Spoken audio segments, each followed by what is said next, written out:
All right, welcome back to On the Ball, the podcast from the Vanderbilt Sports and Society Initiative. I'm Andrew Maraniss, but lucky for all you viewers and listeners, I'm going to be vacating this podcast pretty quickly and turning it over to my good friend and colleague, Ricky Thrash, who is going to interview our Vanderbilt women's soccer coach, the incredible Darren Ambrose, talking about all things soccer, coming off Sweet 16 season here for the program that Darren runs, but also what's happening around the world in the state of global soccer as the World Cup approaches, and exciting finish to the world or to the English Premier League that Ricky is.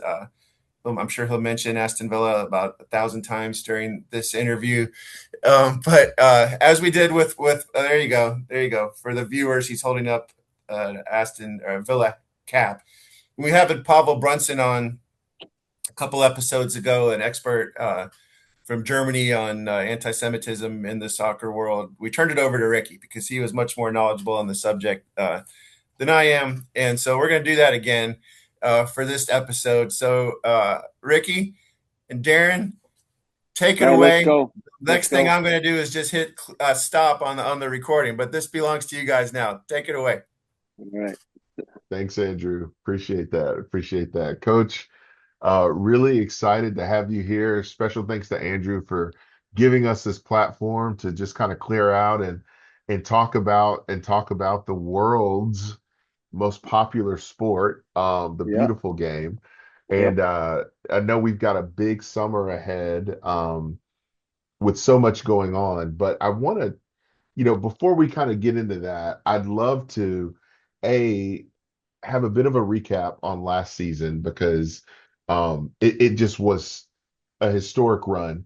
But before we even start there, what's your story, Coach? Like, let's maybe give me the 30,000 foot view, give me the elevator pitch. But I know that this game has meant so much to you in your life and Yeah. just kind of maybe shaped your upbringing. But Darren Ambrose, where are you from, and what is the game of football or soccer meant to you? When people talk about the game, it's such a big statement. The game has changed my life. Hmm. It has been my life since I could walk. Um, I've been a player. Um, I've been a player from the age of 7, 8, 9 on teams, and transitioned that into coaching. I've never known any part of my life without the game, Hmm. and that is such a when I think about the game and what it's done for me in terms of I met my wife through the game. I've traveled the world through the game. I've got so many friends around the world because of the game. Hmm. So for a guy who came out of a small mining village in north central England, um, I'm incredibly indebted to the game. And that's such a big question. But when you think about it, where would I be without the game? Hmm. And I don't know. I wouldn't be sitting here with you. Yeah. I wouldn't be a Vanderbilt. So I do think it is you said it earlier, the world's game. And when we've traveled to South Africa and other places, that I think my kids and players that have gone on those trips have realized that it is a language all of its own, and it Great way to unites put it. people across cultures. Um, and I've tried to make sure our team and our players understand that no matter where they go in the world. And my daughter's lived that. My daughter, Hmm. in particular, Madison up in Boston, has realized that when she's in law school, but when she's been in different jobs and law offices and all these things, she can bring up the sport, she can bring up the game and her background, and it's a connector. And she Yeah. never played she played rec team, but she's into it. She loves the game. Like it's just a natural connection to so many people.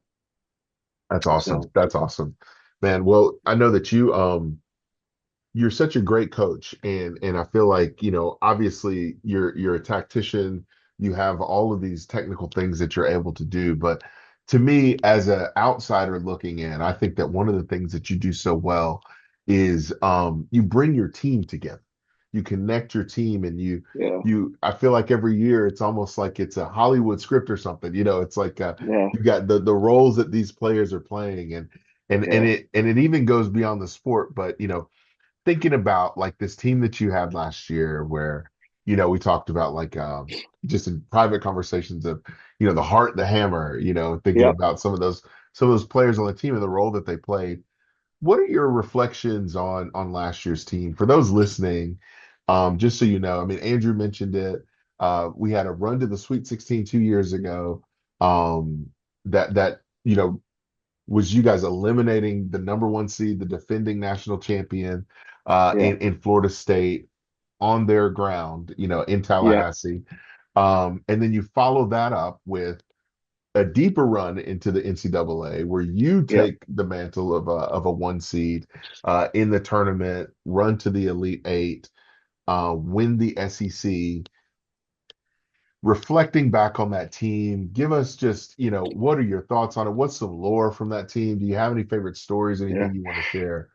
No, I just think I've been around. This is my 30. I think we were just talking the other day. It's 33rd or 34th year, 26 year as a head coach.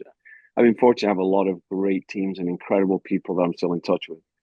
But I've the last 2 years in particular, there's been a change in, I wouldn't say a change, I would say an advancement Mm, um, in the nature of our team and the dynamic. And it's the foundation that's been laid by the teams before them. There's no doubt. We do build teams. I think we connect people very well. It is the X factor when it comes to competing. The closer a team is, and the deeper the relationships, and the greater the belief, the further they can go. But I just don't know. I've ever felt a spirit around a team like that. mm, It was just palpable. And the other thing is, I think in our world, it's there are days you don't want to go to work, right? I've had those yeah, days. This past year, yeah, I was like every day I look forward to showing up to training and seeing them and high fiving wow, and watching them become what they were capable of. mm, And I think that's what we live for as coaches. It's winning. Yes, we're driven by that, but it's also about watching kids maximize what they can be and maturing in front of your eyes. And I just felt that it was very, very evident last year. And our staff was awesome. Our staff was the same. They all it came together very, very, very quickly. But it's really mhm, about being a good person. It's really having values that are um, you know, spread across, that we have in common, that we all want the same things. mhm, Um, and they were able to put, we talk about this a lot, we above me. And that's mhm, something our department has talked about, that this team was able to do that. They were mhm. able to take their individual agendas and put them aside for the betterment of the team. And, the results speak for themselves when you're able to do that. So credit to Wow. our captains, credit to our upperclassmen who made that possible. Yeah, yeah. And I know that thinking about kind of the seniors who, have moved on and Yeah. we touched on this a little bit just in this like this changing landscape of more Yeah. opportunities for our young women to play at the Yeah. professional level. Yep. And we're seeing that manifest itself Yeah. domestically, but also, around the world. Yeah. Touch on that and just like what that's meant to your program to have players playing overseas and, everything. Yeah, I think obviously in the US we're such a big country, and we've got so many other sports that we lose sight of the rest of the world. I think from a Mm, even from a cultural and political perspective, we're so consumed with US everything.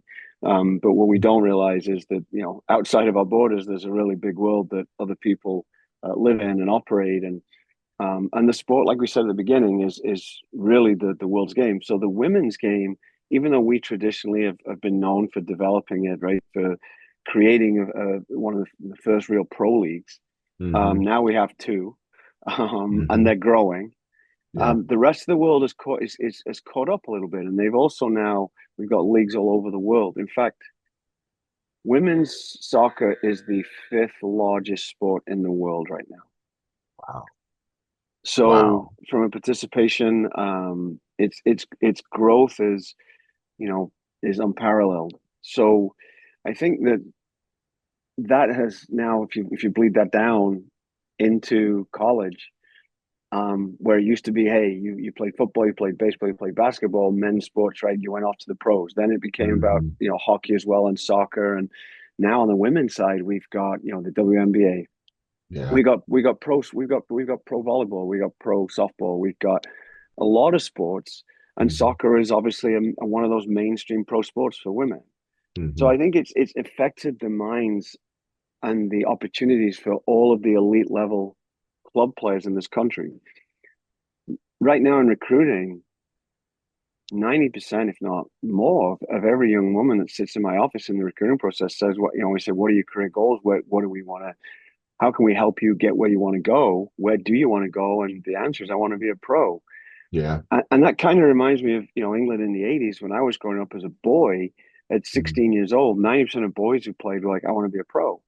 And I Hmm. feel like that's kind of where we are right now with the Hmm. elite level female athlete in soccer. So, Hmm. and it's attainable for many, not for everyone, obviously, but it's attainable. It's not out of the realms of possibility now. That's great. That's great. And I think in keeping with this theme of, the growth of the game and the growth of women's sports, in particular, can you talk a little bit about Anchored for Her? I know that was something that was Yeah, announced during the off season and how that yeah. maybe is going to impact you guys and impact your program. Yeah, I mean, this really, to be honest with you, I mean, it starts with even before we got to that, the additional investment with the house settlement and everything that some more scholarship Hmm. money came into women's sports, which was Hmm. due and needed, and we've been the beneficiary, and as a result, the last 2 years you can see the change. Kids Yeah. want to go to, women want to be at Vanderbilt, they want to come into a program that wins, they want to be at a great school and be in Nashville, and the influx of more scholarship money has helped attract and retain some of the best and brightest now that we can compete at that national level. But if I think more broadly about it, now you talk about women's sports in general. It is the next big growth of sport in this country, as we've talked about from a professional level. So how do you support that from an infrastructure perspective? Right. College is actually the proving ground for most pro sports, even today. So as we grow these burgeoning women's professional leagues in different sports, you know, investing in young women and providing them a platform to grow and change, and move forwards as we've done for many of the men's sports for years.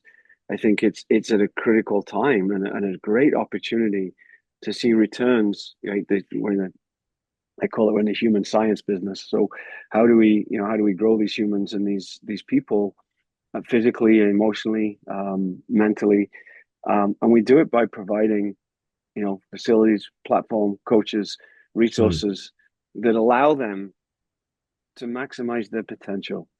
Yeah. And so for us, we got a new Olympic sports weight room that is predominantly going to be used by most of the women's teams. It's Hmm. state of the art. It's hopefully we should be open by August or something. So, and then we've Yeah. got obviously we've got other initiatives talking about soccer and lacrosse stadiums and upgrading Hmm. track so I think that there's just an enormous window, and the momentum right now around women's sports is enormous, and um, providing those opportunities for high flyers like we get at Vanderbilt Hmm. is, I think, it's visionary from Candace. I think it shows that she sees the future for what women's sports is. Yeah. There's an awful lot of men's pro athletes are investing in women's sports. There's several have got ownership stakes in Hmm. NWSL franchises. Hmm. Which tells you a lot too. I agree. I agree. I think it's in many ways it feels like it's undeniable. And Yeah. that's both on the domestic front, internationally, Yep. that we've seen so much growth around the game and things that, I feel like the opportunities are trickling down to even for our players in college during the summer having opportunities to Yeah. potentially play for professional teams, play in Yep. tournaments, things like that. Yep. That's Yep. Yep. tremendously exciting. Yep. We'll be at TST next week. I think we got 8 girls playing at TST. Wow. Wow. So the seven-a-side with the seven-a-side tournament that's got the USA legends, and Hmm. it's again, it's fun. It's a slightly different take on the game, but it was televised last year, will be this year. Hmm. Um, Great in-person crowds, and yeah, I agree. I think there's excitement around women's sports and women's soccer in particular right now.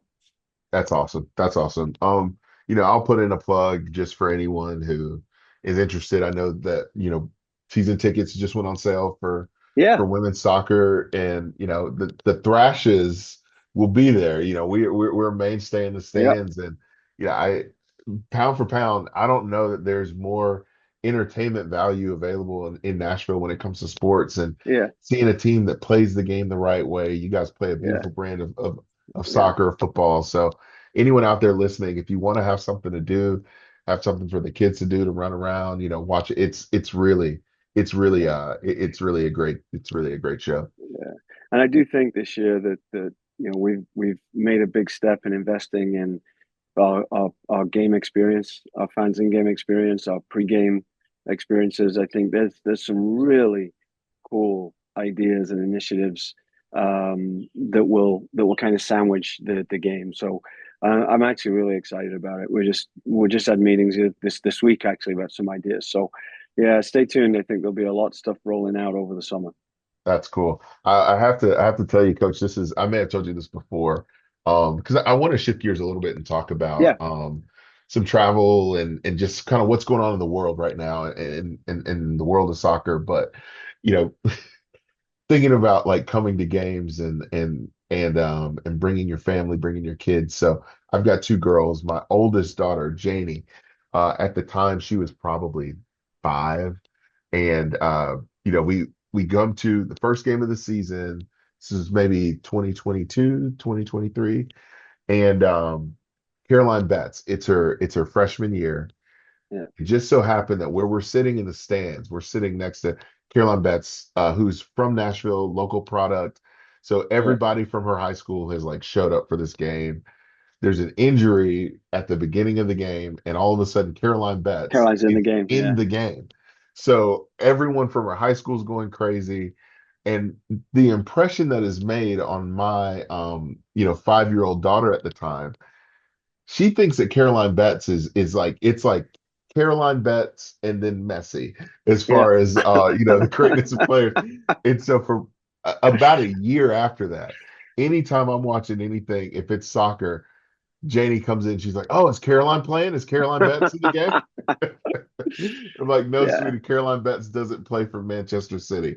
She's like, "Oh," and then she's like, leaves. Like, okay, well, let me know when the real stars get in. But I think that proves the point about young female role models. I have two daughters too. Mm, And I think that if your role model is Messi, there's nothing wrong with that. nothing But wrong with but at the same time, to a 5-year-old girl, seeing going back in time here, right, to Carly Lloyd, to even back to Hope Solo, to it. Mhm. right now Trinity Rodman, Yeah, people that look like them, people that are young women, that they have something to look at that could be me, and yeah. the fact that kids that see that whether it's Caroline Betts, Sid Watts, Wojo, Hmm. Macy, Hmm. if that inspires them to watch more and to play and to try, um, because there's a connection to that person, then it's a win. I agree. Yeah, I want to um I want to shift gears. I know you mentioned the travel that we did to South Yeah, Africa, yeah, and also on that trip going to London, and for me that was a major yeah, opportunity. I thank you so much for the opportunity, but yeah, in doing so, it opened my eyes and I learned so much more about kind of this world of sports, how things are structured beyond the United States. We've yeah, got kind of a really special weekend match week that's coming up in the English Premier League that I didn't know, as an American, knew nothing about before we went on this trip. In fact, we were walking the streets of London, what was it, 3 years ago to the date, and yeah. we're Pretty much outside of Wembley, and playoff final, wasn't it? yeah, yeah, yeah. And I'm like, what is that? Like, I don't know, what's going on there. For the average American, I'm thinking about my dad, who, probably doesn't, know anything about this. For the average American, like what is the English football pyramid? What is that? What's Yeah. happening? What's the promotion playoff? How does this all work? What's going on? Why is it so exciting?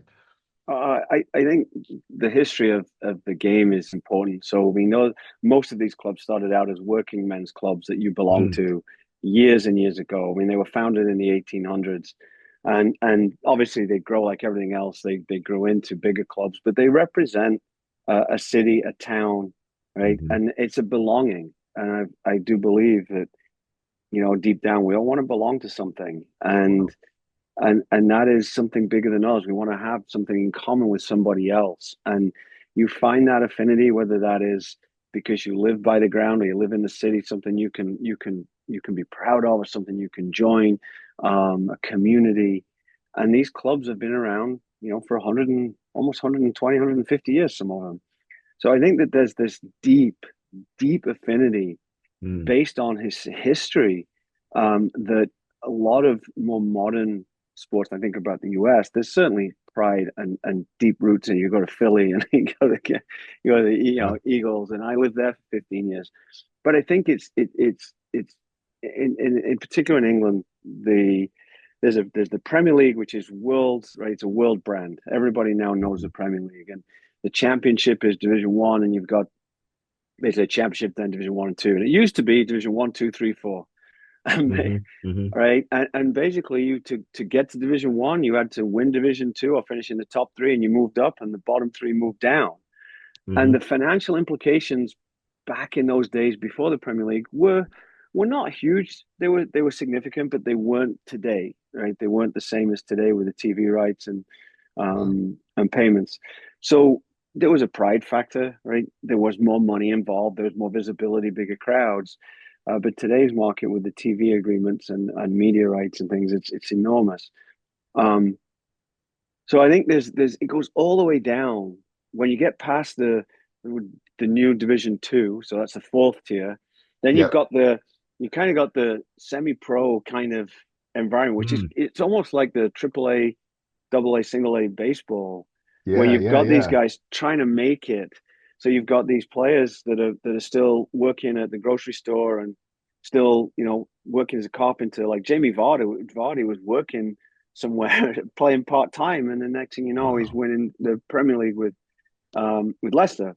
So I Wow. think it's really that everyone's dream, right? If you start out in that fifth tier, there's an owner, if they infuse the money into it, they can get them into the league, Hmm. Hmm. and the full professional. So, and under that, there's another tier of leagues that if you win those, you get promoted. So Wow.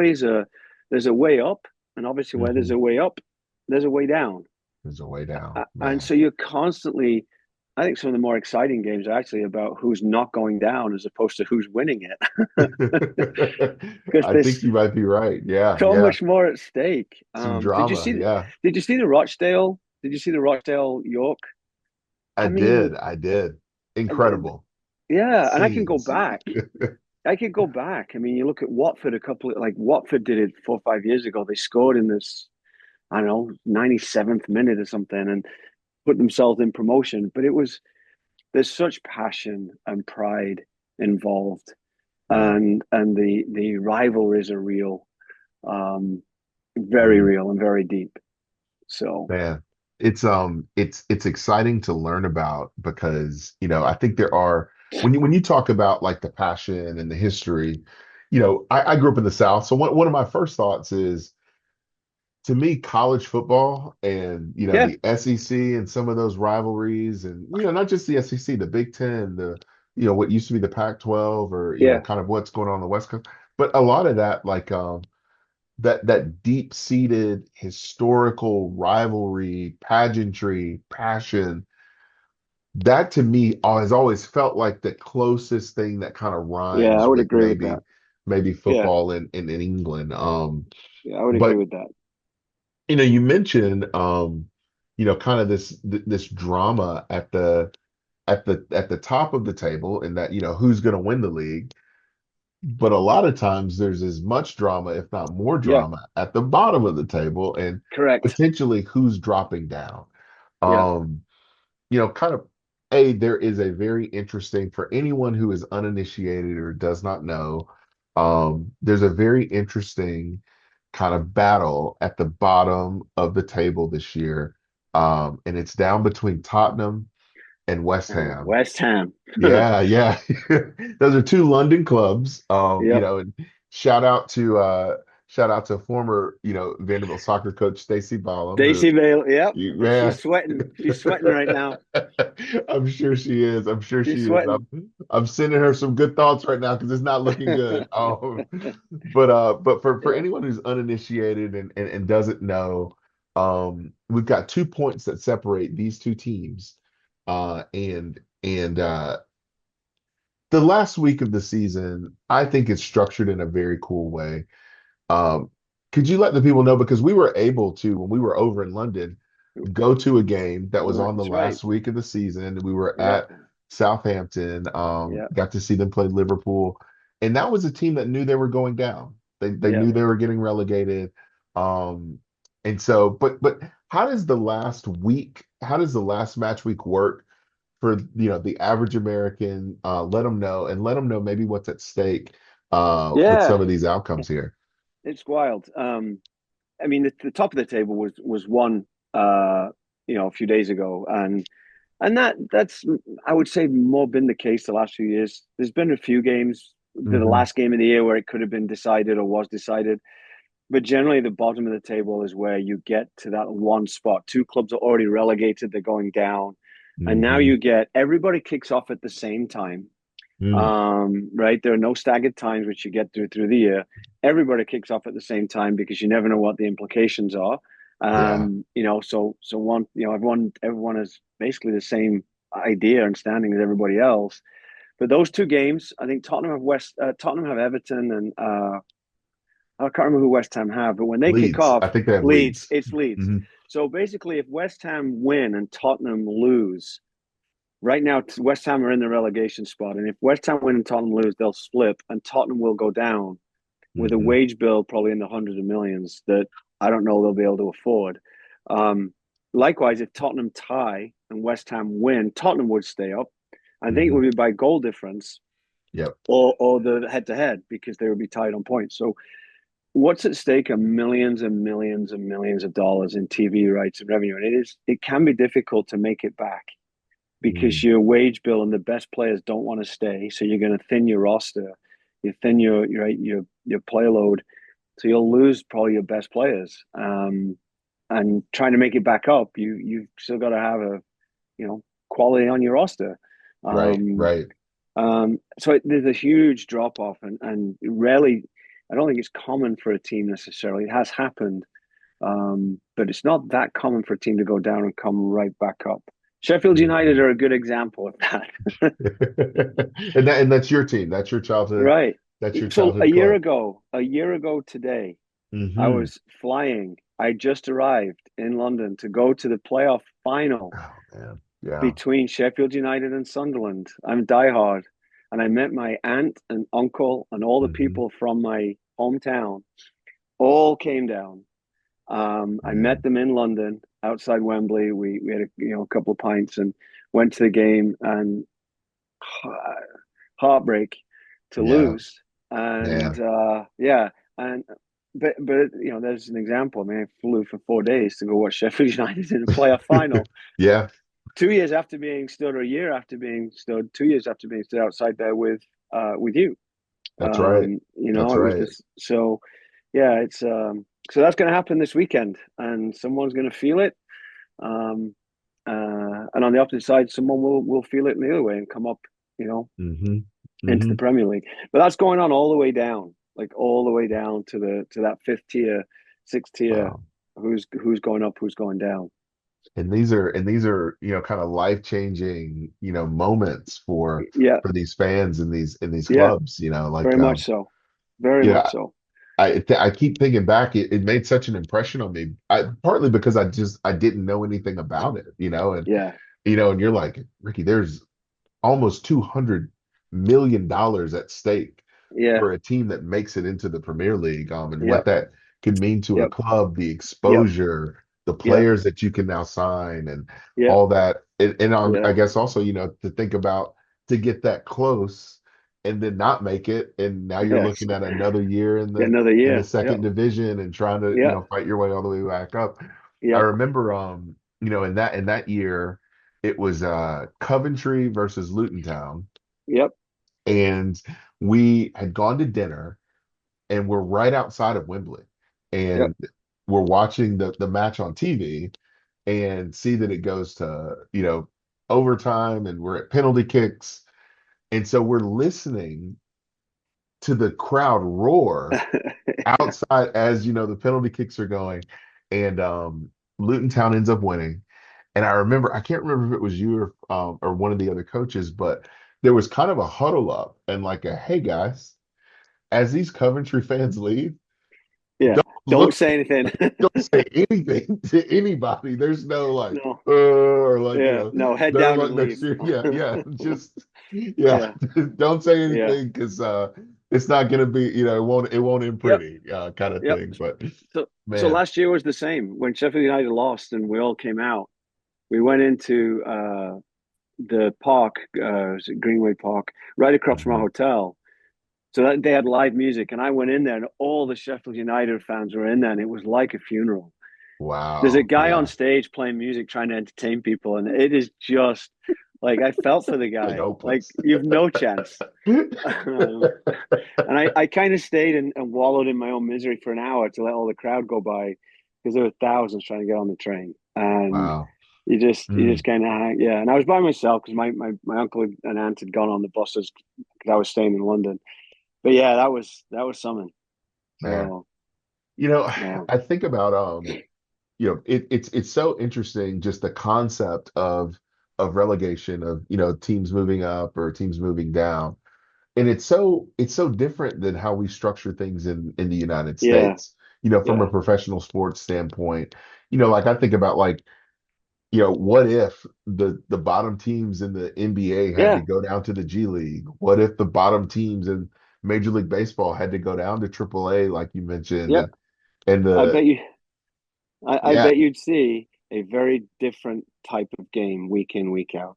sure. Oh, Because right totally. now, some of those guys, the baseball, mid-season games, and even the early season excitement leads to mid-season kind of, I won't say complacency, but there's nothing about the game. Same in the NBA.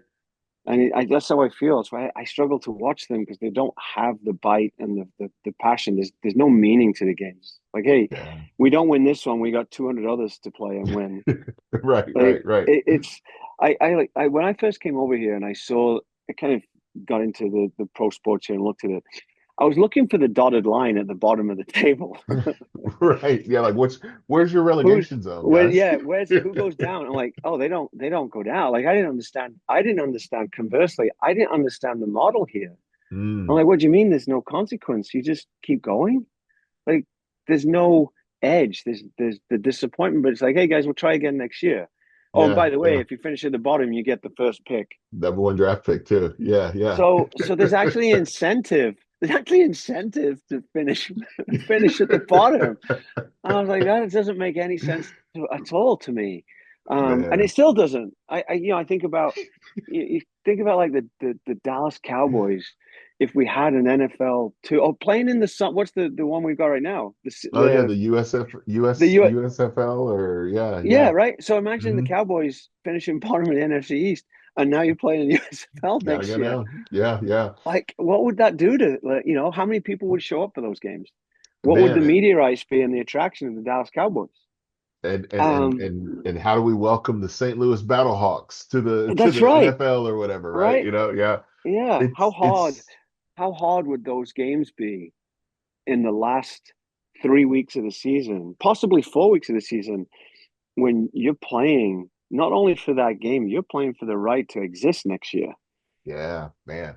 And that's a great point. And I love the show Ted Lasso. I felt Oh like that yeah, was a great entry for, kind of yeah, once again, just kind of the average clueless American, yeah, into this world of, like what's going on. And I wish that looking back, because spoiler alert for anyone who hasn't seen Ted Lasso, at one point, they do get relegated, the team. yeah, And I wish that, in some ways that they'd gone a little more into that. Like, yeah, because on the show, all the cast of characters that you get to know and love is not like they're getting shipped out of the door.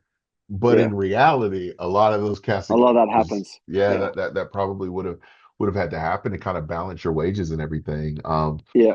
Yeah, but it's Yeah. it's it's it's a really interesting thing. So, on Saturday will be the promotion playoffs, which, Yeah. once again, I guess we keep tying things to American sports. There have been some American sports-esque drama around the promotion playoffs this year too. They have, I guess, Southampton has their own Spygate, Yeah. They're that on Spygate. Yeah. that's kicked them out of the promotion playoffs. Yeah. But that's going to happen on Saturday, so we'll see if Middlesbrough or Hull City make it up to the Premier League. Yeah. Um, and then on Sunday, we'll find out, does Tottenham stay up? Does West Ham stay up? Who's going down to tier two? I don't know if you have any other thoughts on the league. No, you know what I do, but when we're talking about this, it does make me think back. I don't know if you remember this. A few years ago, some of the owners of the biggest clubs in Europe tried to pull off a Super League with backing Yeah. from the Middle East. And the fans stopped that. Hmm. The fans actually stopped it. And it shows you, because the problem with that league would have been what? Nobody goes up or down. Hmm. And that was And actually, it was actually done. And if I'm not, I can't remember which club it was. It might have been Tottenham actually, but there were a lot of fan clubs and supporters groups that really forced owners to rethink that, yeah. because it would have pulled them out of the Premier League. It would have pulled them out of the FA Cup, and that's the Hmm. fabric of the country and the league. So I just think that that shows to me the depth of feeling Hmm. and the depth of connection, to keeping the rivalries and the meaning behind all the games. Man, The I, power of the fans. I mean, it's so baked into the culture, right? It's so baked Yes. into Oh yeah. everything, into every Yes. aspect of life. And so Yeah. I agree with you.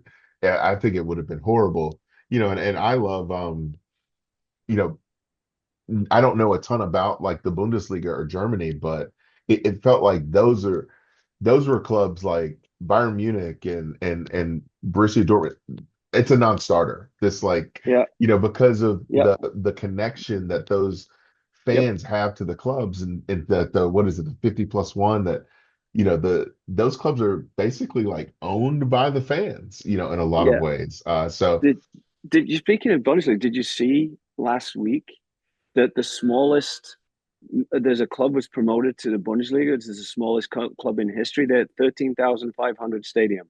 wow. And you want to look that up. They just got I have to check promoted, this out. Yeah, and they've yeah, just got promoted to the Bundesliga, and there's a big story about it because clearly they've got to upgrade their stadium. They've got all these things, sure, but it's a sure. town. It's a small town in southwest Germany, and That's awesome. they got promoted.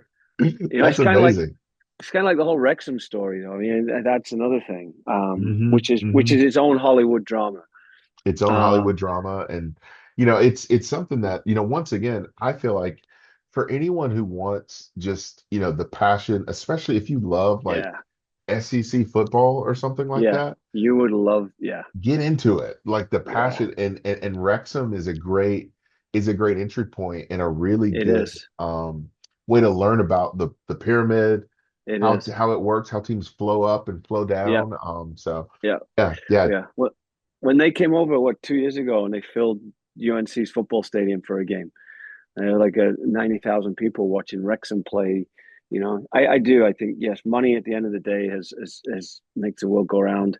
Doesn't guarantee success, though, as we're seeing with Tottenham and West Ham right now. it certainly does not. It But certainly does not. but it's made for a great story, and that series, that documentary on FX about Wrexham's rise is really pretty cool, Yeah. because they do have a history. They actually do have a great history, and they're a team that got relegated and got relegated and got Hmm. relegated, and when she fell out of the league, Mm. and in comes our US, American heroes, and Ryan Reynolds and Rob McElhenney, and they've basically they've brought it back to it is. It's a Hollywood script. They could be in the Yeah. Premier League next year. They almost made it this year. They almost made it this year. Never been done. And it's something that, I mean, we keep talking about it, and, is talk about like sports and society. That documentary about Wrexham, that story about Wrexham, It's phenomenal. it's as much about that town as it is Yep. about the sport. You know, Yeah. it's as much about the people that live there, their Yep. culture, their community, their connection, as it Correct. is about what's happening on the field. Anything. It's Yeah, the end product, the field is almost secondary to the stories of the club treasurer, the woman who makes the tea, the yeah. right. And if there's another one called Sunderland Till I Die, have Mm, you watched mhm. that one? That's a Netflix one, right? Yeah, I Sunderland need to Till I actually. Die. There's I'll check it two. out. There are two series, and actually, one of the in the second series, one of the fans has passed away in the second Mm, series, and you almost feel it because if you watch it, right, you yeah, watch it, you get to know yeah. them. But it's the cab drivers, it's the shop guy, it's all these people that pour their life into their club, and especially in particular in that part of the world in the northeast, which is predominantly a poorer area, Mhm, working mhm. men, based on mining and shipyard work. Hmm. It's a very very poor area. So it's a phenomenal they're phenomenal, and like you said, entry points to understanding Yeah, the passion around these games and these teams. man. Well, Coach, I don't wanna keep you too long. I don't want Andrew to come on and give us the hook because I'm getting the he hook in a minute. he can't stand this much talk about soccer on his platform. But I want to ask you a couple of quick questions. I know Yeah, we've got the World Cup coming up, and it's hard to not have a conversation yeah, about soccer without obviously talking about the World Cup. yeah. What did I mean? You've lived in the U.S. for quite some time. A long time. Are you still Three Lions, or are we? Are Yep. we? Yeah, yeah. I couldn't not. Listen, I probably shouldn't say this. I shouldn't say this publicly in today's climate, but I still have a British passport, even though I'm a citizen. My family, yeah, my family would never forgive me. For sure, No, for sure. I am. I will be through and through, and we actually have a pretty good team this year. I was looking at the squad. Yeah, It's yeah, looking nice. It's looking yeah, nice. I mean, yeah. obviously you've got three Aston Villa players on the Oh, squad, so have obviously you that's come off gonna. of the clouds yet? Have you come off of No, the clouds? no, no. I just keep ascending higher, coach. I just keep ascending Yeah. higher. It's the only content that I've consumed. I just keep rewatching the game. I'm rewatching the parades. It's all great. For anyone who Oh, doesn't know, I'm a big Aston Villa fan. Aston Villa, once again, 43 years in the making, champions of Europe, yet again. they're B League champions. They're B League champions. All right, it's not the capital C champion, but it's lowercase c champions. Lowercase c. Yeah, lowercase c. That's right. That's Um, right. But yeah. we've added another trophy to the case. I think if you are an American who is doing your research on maybe picking a team that you want to root for, I can think of no better team than Aston Villa to root for. It's a working man's team, right? They're No, based in no, it's not. They're in Birmingham. It's Peaky Blinders territory. There That's you for go. All sure. right, all right. Yeah, Yeah, I didn't say what kind of work, but yeah, it's working man. yeah. No But kidding. yeah. Well, I know you're excited about the World Cup. Yeah, yeah. I agree. I think you've got to. Do you have a prediction? Who do you think's gonna? Who are we looking forward to maybe make a push to win? I mean, I think you still you can never rule out any of the powers, the traditional powers. Argentina, Brazil, Germany, Spain. I do think Hmm. England have to feel a little bit like a dark horse coming into this. Hmm. They've got. I think they'll. We always think we're a superpower. We're not. We won one World Cup, but I do think that we have we have an outside chance to make a final, and then who knows what could happen. Injuries will play a key role in it too. It's still the same. It's a long tournament, a lot of games, but I do think it's unlikely you're going to see a Uruguay or an Australia or anybody else kind of Canada win this thing in the next Yeah. couple of cycles. There are still the top probably 5 6 teams that you would expect to be there at the end. Hmm. Um, but no, I'm just excited to see England and hopefully have a good run. I should be at the game in I think it's the Paraguay game in That's awesome. New Jersey. Yeah, I'm at the Giant Stadium, so I That's shall be awesome. there. I will be Nice, there. nice. Well, before we sign off, the last thing I wanna throw out there, we've got a great off season coming up. I know you mentioned Yeah, TST. as a Yeah, way to support some Vanderbilt players that are going to be playing, in a tournament. I guess we have to shout out. We're talking about national teams. We got to shout out Liv Stafford, yeah. Second camp. and her, yeah, second camp with Team USA. I think she's traveling to Germany, if Yeah, if next that's week. correct. Next week. Really exciting for her, and that's one of many awesome players that we'll get a chance to see, playing for Vanderbilt. But Yeah, for the Vandy fans out there that are listening, how can we support the program? What are the best ways to really kind of yeah. support what you're doing? Yeah, I think there are a couple of ways. First of all, is attendance at games. Is it just gives us such a huge boost. Our NCAA tournament run last year, having 1,000, 1,500, 1,800, 1,700 in the stands for a couple of games. Yeah. It just the girls, it lifts them. So any time you can come to a game, bring your kids. I promise it will be entertaining. It's one thing we're committed to is playing a certain way that is, enjoyable to watch, and hopefully we score a lot of goals each time. That's the first thing. And secondly is get involved in some of the initiatives like Anchor for Her as we move forwards. That's always a huge help to us. But certainly being in and around the stadium on game days is really critical for us. Buy season ticket, 10 games for 50 bucks, $5 a game. It will be an enjoyable evening if you do come out. So, and I will say, I think that we've got a lot of players who are probably going to end up playing professionally that you will Mhm. see, first of all, at Vanderbilt. Yeah. There's probably three or four more this year that within 12 months you're going to see on an NWSL roster somewhere or playing on TV. So Very cool. I love it. I love it. Come on out. Bring your neighbor, bring a friend. yeah, But Coach, man, this was so great. I mean, I'm stopping us here. I could go on for the rest yeah, of we the could go day on. talking to you Yeah, about this, yeah, and just about so many things happening in the world. But I hope that people continue to have maybe the World Cup spark some interest, yeah, and just get more into the game, and get yeah, more into ways that you can support both on yeah, a global scale, but on a local scale as well. yeah. And I mean, Andrew talks about this all the time about all the ways that so much of our society is reflected in our sports. In sports. And so, Yeah, so yeah, but it's just thank you for your time. Thank you for, enjoyed it. everything you've done for Vanderbilt. And we're excited to see what you have in store for us. Yeah, we're excited for the fall. I think our kids are too. So hopefully we'll see a lot of listeners come on out this fall. That's it. That's it. Awesome. Awesome. Well, thanks everybody for tuning in. Enjoy the Premier League this weekend. There's always some drama both at the top and the bottom. So yeah, Yeah. yeah, tap in. Thanks.